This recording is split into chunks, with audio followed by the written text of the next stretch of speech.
프로그램은 주님의 사랑과 은혜를 나누기 위해 제작되었습니다.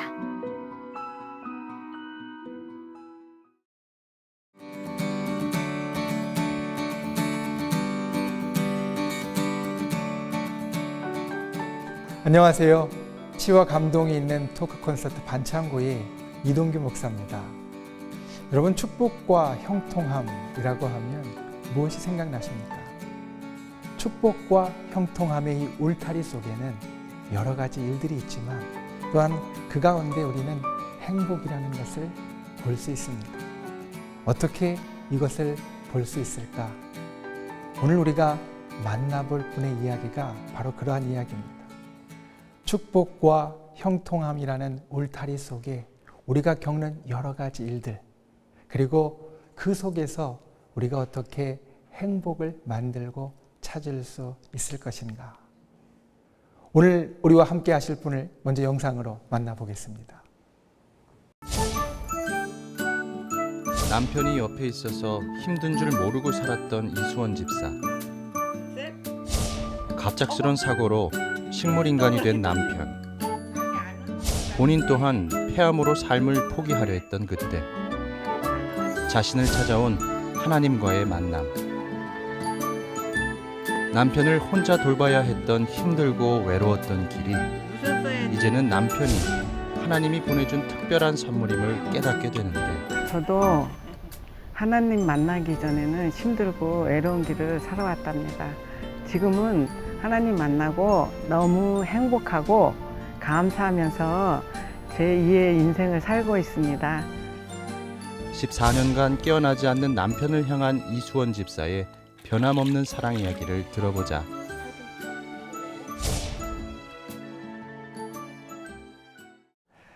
남편을 향해 갖고 계신 애틋한 사랑이 화면을 통해서 볼 수 있었는데요. 먼저 본인에 대해서 소개해 주시겠습니까? 저는 삼천교회 다니는 이수원 집사라고 합니다.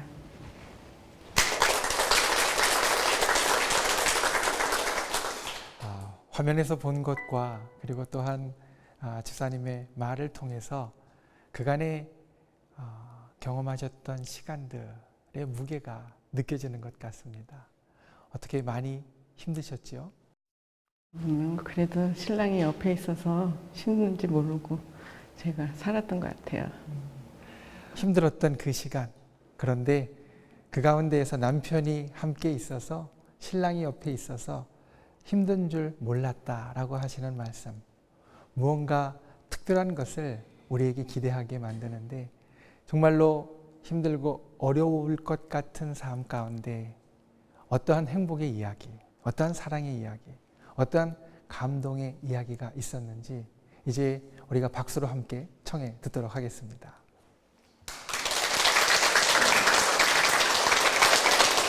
우선 하나님 은총으로 이 자리에 서게 한 것을 하나님께 감사드립니다. 지금 저희 깔끔한 저희 신랑 얘기를 하려고 그래요. 남편 얘기를. 저희 신랑은 너무 깔끔하다 못해 너무 진짜 누가 보면은 너무 결벽증 환자같이럼 이렇게 너무 깔끔하게 오시고 뭐고 너무 깔끔해요. 그래갖고 어디를 나갔다 오나 퇴근을 하거나 항상 들어와서 그냥 앉는 법이 없어요. 그래서 저희 집에는 그 빗자루하고 쓰레받기, 청소기 이런 게 없어요. 걸레 하나가 딱 그냥 끝이에요. 그걸로 전부 다 이렇게 저희 신랑이 닦아요. 먼지 하나도 없이 그냥 방 여기저기, 그리고 또 정리정돈. 제가 하는 건 오직 밥하고 빨래하는 거 두 가지고 저희 신랑은 청소하고 정리정돈 하는 거. 그래서 제가 지금도 그 밥하고 빨래하는 건 하는데 청소하고 정리정돈이 아직도 안 된답니다.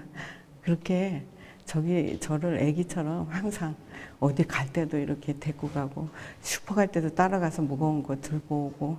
저희 신랑은 그렇게 깔끔쟁이 남편이었는데요. 지금은 저희 곁에 아기가 되어서 이렇게 옆에 있답니다.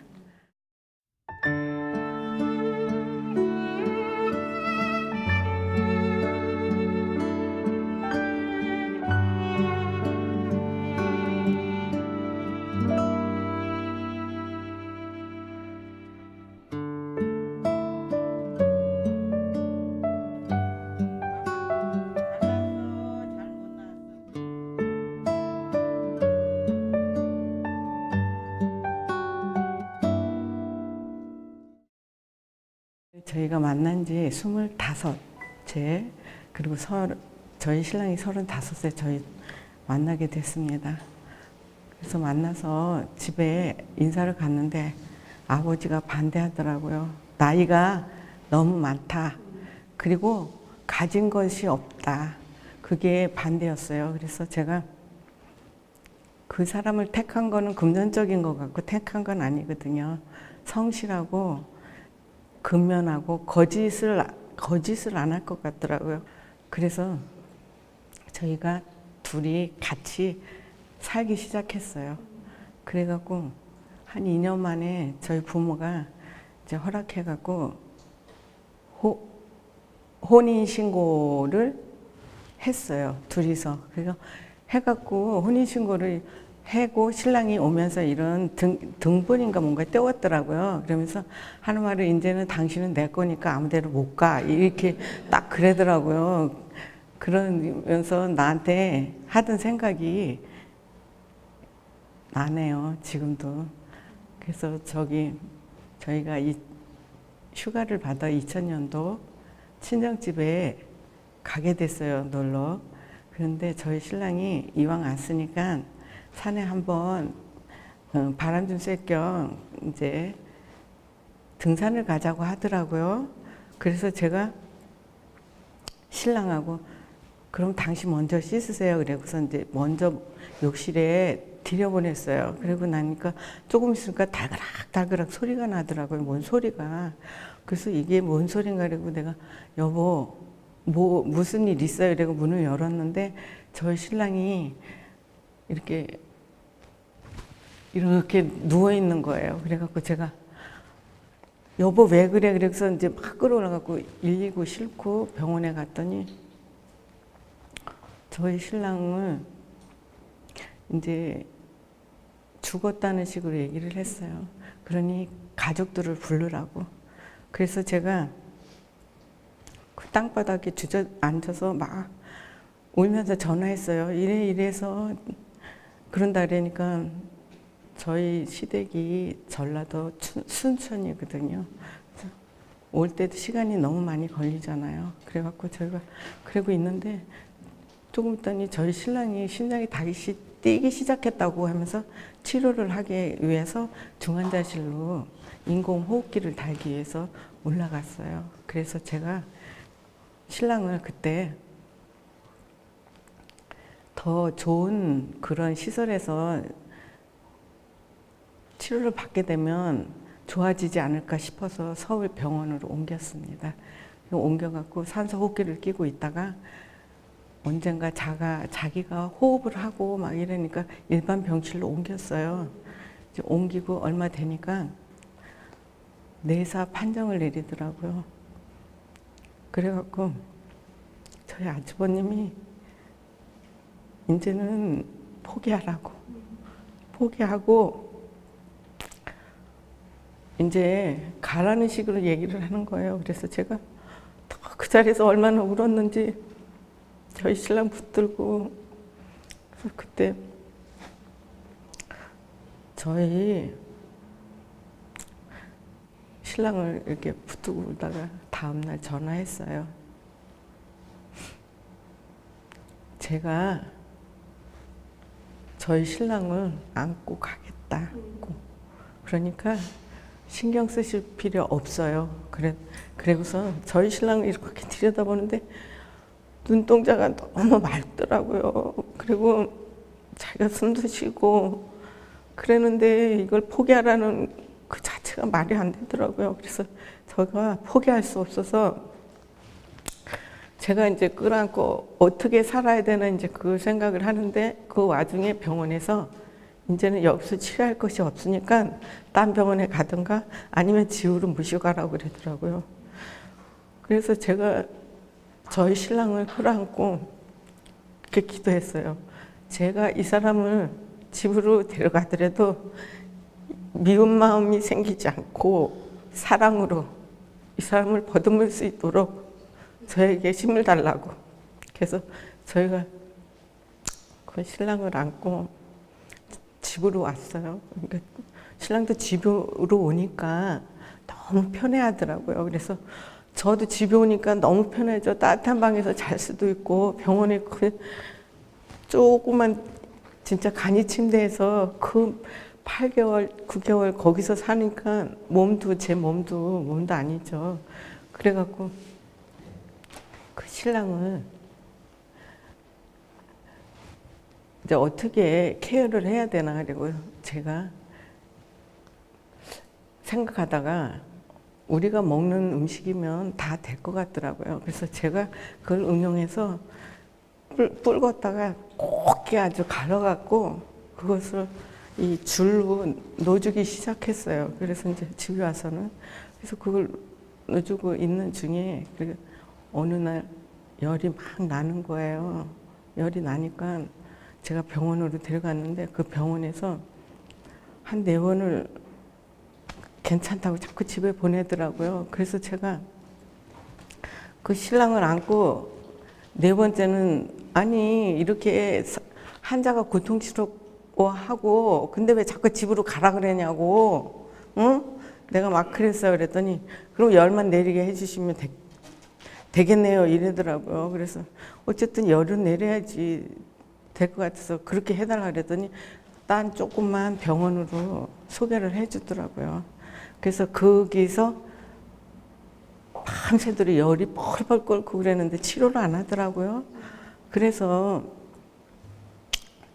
제가 이제 남편 밤새도록 열이 오르니까 이렇게 있는데 간호사한테 제가 왜 치료를 안 하니까 그랬더니 저희가 결정한 문제가 아니고 담당 간호사 과장이 나와야 된다 그러더라고요. 아침에 과장이 나왔어요. 그런 얘기 하니까 아니 살릴 환자를 왜 일로 데리고 왔느냐. 여기는 죽을 환자만 오는 곳이다고 그랬는데 제가 그때 얼마나 기가 막히고 저희 신랑은 죽을 환자가 아니거든요. 살 사람이지.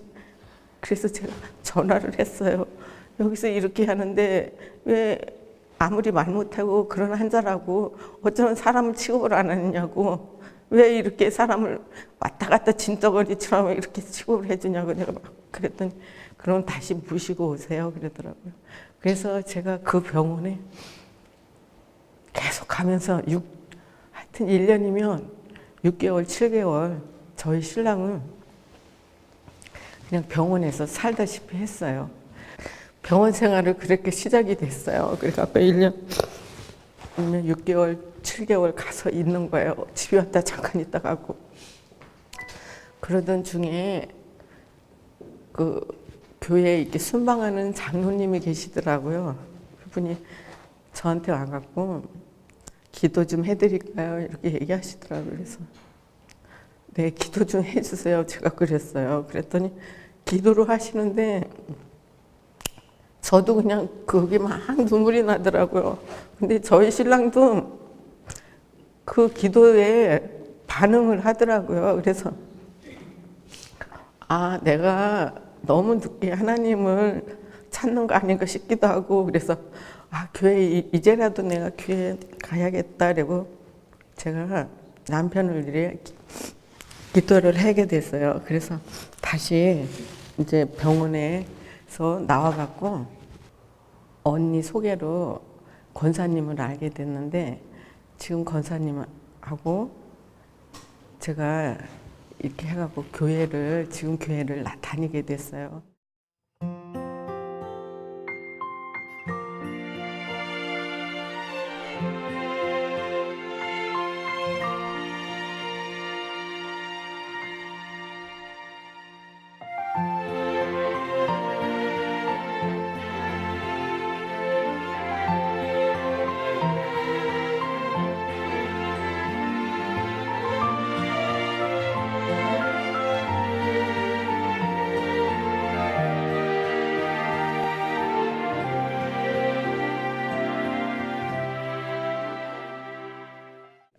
목사님을 제가 뵙고 싶어 갖고 집에 초청을 했어요.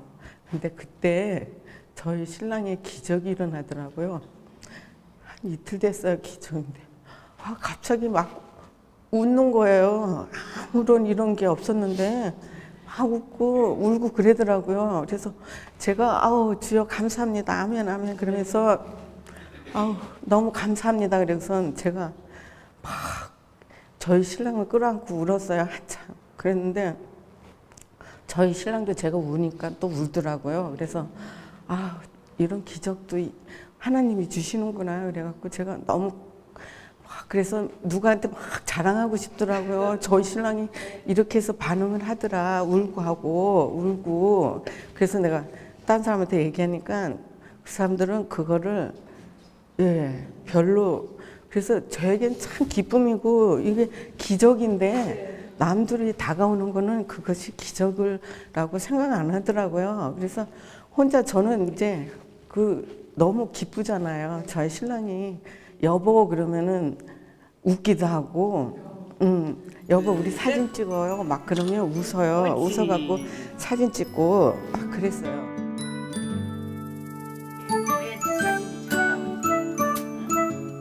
이렇게 웃어야지. 그래 사진 잘 나오는데. 응? 웃어야 되는데. 응? 여보 다시 한 번 웃어봐. 잘 나왔어. 잘 웃어. 저도 이제 그동안에 많이 지쳤었나 봐요. 그래서 그 믿음 생활 중에 저에게도 또 시련이 다가오더라고요. 갑자기 이제 기침이 나서 이제 병원 가니까 폐암이라는 판단을 제가 받았어요. 그래서 제가 폐암 3기에서 2기에서 3기로 넘어가는 그 단계가 됐어요. 근데 수술은 해야 되겠는데 저희 신랑을 누구한테 맡길 데가 없더라고요. 그래서 제가 그 신랑을 요양병원에 갖다 놨어요. 그리고 제가 이제 수술을 받았어요. 받고 나니까 3일 후에 바로 퇴원하라 그러더라고요. 근데 이제 제가 그래서 신랑이 있는 요양병원에 와서 했는데 그래서 신랑 걱정도 되고 그래서 이제 어떻게 해야 되나 그러고 있는데 이제 병원에 가니까 항암 치료를 하라고 이렇게 이야기하더라고요. 근데 그 항암 치료를 하면 그 머리고 뭐고 입안이고 뭐 다 후유증이 장난이 아니더라고요. 그래서 제가 하나님께 기도했어요. 저 어떻게 하면은 되겠냐고. 제가 이거를 고통을 받고 이렇게 살아야 되느냐고. 그렇지 않으면 그냥 이렇게 기다리다 죽음을 맞이해야 될까요? 그랬는데 저희 신랑을 딱 떠오르게 하시더라고요. 그래서 신랑 나한테 남편이 있었지. 저희 신랑을 누가 거두겠나. 내가 해야지. 그래서 제가 신랑을 그래서 제가 이렇게 기도했어요. 저희 신랑이 가더라도 하나님 곁에 가는 날 제가 하루라도 더 살게 해달라고. 그래갖고 기도를 하고 저희 이제 그 항암 치료하기 전에 제가 이렇게 긴 머리였거든요. 저희 신랑이 혹시 못 알아볼까봐 이 머리를 안 자르고 혹시라도 기적적으로 눈을 떴을 때 그 제 달라진 모습에 저희 신랑이 저를 못 알아볼까봐 제가 머리를 안 잘랐었거든요. 근데 항암을 하기 위해서 이 머리를 잘라야 되겠더라고요. 그래서 머리를 자르고 항암을 시작하는데 머리가 이게 다 빠지고 걸을 수 없이 몸뼈 이런 게 다 내려앉더라고요. 그래서 저 고통 속에서 주님한테 엎드려 기도하면서 엉엉 울었어요. 너무 고통스럽더라고요.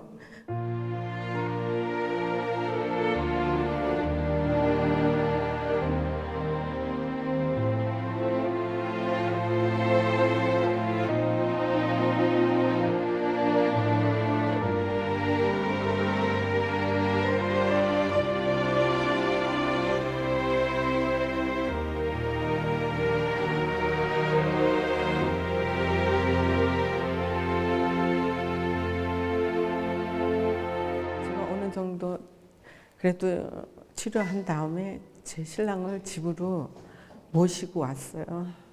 왔는데 가만히 소파에 앉아서 보니까 세상이 다 달라 보이더라고요. 이런 숲이 있었고 하늘도 이렇게 맑았고 그리고 이렇게 누워있지만 신랑이 옆에 이렇게 있구나. 왜 이 감사를 이제 알게 됐을까? 나는 그래서 주여 감사합니다.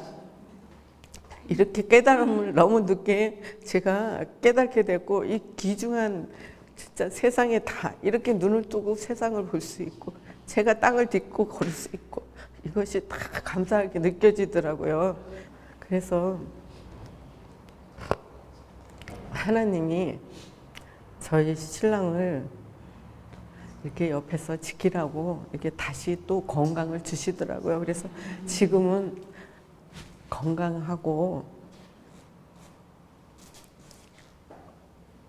건강해서 저희 신랑을 잘 돌보고 있어요. 이렇게 저희 신랑은 하나님 주신 저의 반창고예요.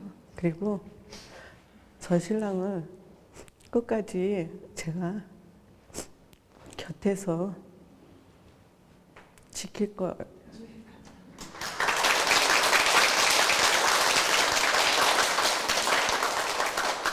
둘도 없는 사랑을 주셨던 분, 만약 지금 그분이 이 자리에 계시다고 한다면, 아니 계시다고 생각을 하시고 혹시 집사님 남편에게 직접 하고 싶으신 말씀이 있으시면 해 주시겠습니까? 여보, 그래도 이렇게 제 곁에 남아 있어서 감사합니다. 그리고 우리 앞으로도 건강하게 주님 안에서 기도하면서 주님 은총으로 행복하게 살아요. 여보, 사랑해요.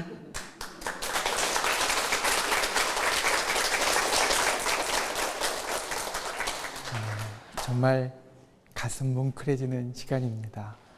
우리 집사님의 감동의 이야기가 우리에게도 다시 사랑하는 사람을 떠올리게 하고 또 우리의 삶의 행복이 무엇인지 다시 한번 생각하게 하는 귀한 시간이 되었습니다.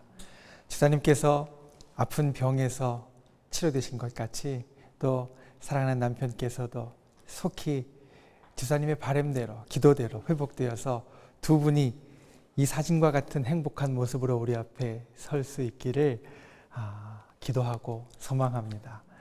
우리 이수원 집사님이었습니다. 큰 박수로.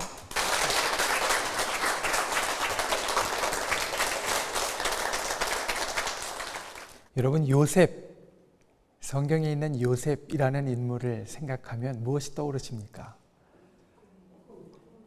꿈, 또 이집트의 총리, 그리고 그 땅에 있었던 기근으로부터 많은 사람들을 구원한 위대한 사람. 그의 삶을 보면 축복과 형통함이 그보다도 클 수 없다라는 생각을 우리가 갖게 됩니다. 그런데 이 요셉의 삶의 면면, 그 축복과 형통함의 울타리 속에 있는 그의 삶의 흔적들을 보면 우리는 사실 다른 것들을 또 볼 수 있습니다.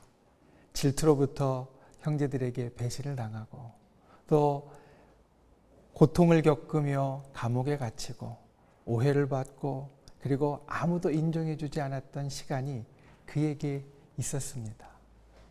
그런데 그때 요셉의 마음이 어땠을까? 요셉이 나중에 형들을 만났을 때 이런 이야기를 합니다. 저는 당신들을 원망하지 않습니다. 왜냐하면 하나님께서 이것을 선으로 바꾸셨기 때문입니다. 우리의 삶에 힘든 일들이 있을 때 그것이 우리 속에 응어리 지어지면 이런 이야기를 할 수 없습니다. 이 속에 응어리가 있고 그리고 그것으로 인하여서 이 속에 상처가 깊으면 우리는 결코 선으로 바꿨다라는 이야기를 할 수 없습니다. 그런데 요셉은 그렇게 이야기했습니다. 나의 살아온 삶을 보니까 하나님이 이것을 선으로 바꾸셨다. 그 고백의 근원은 무엇이었느냐? 바로 요셉이 사랑하는 사람과 함께했기 때문입니다. 요셉의 사랑은 하나님이었습니다. 치유와 감동이 있는 토크 콘서트 반창고, 다음 시간에는 좀 더 특별한 우리 이웃의 이야기로 여러분과 함께 하겠습니다. 감사합니다.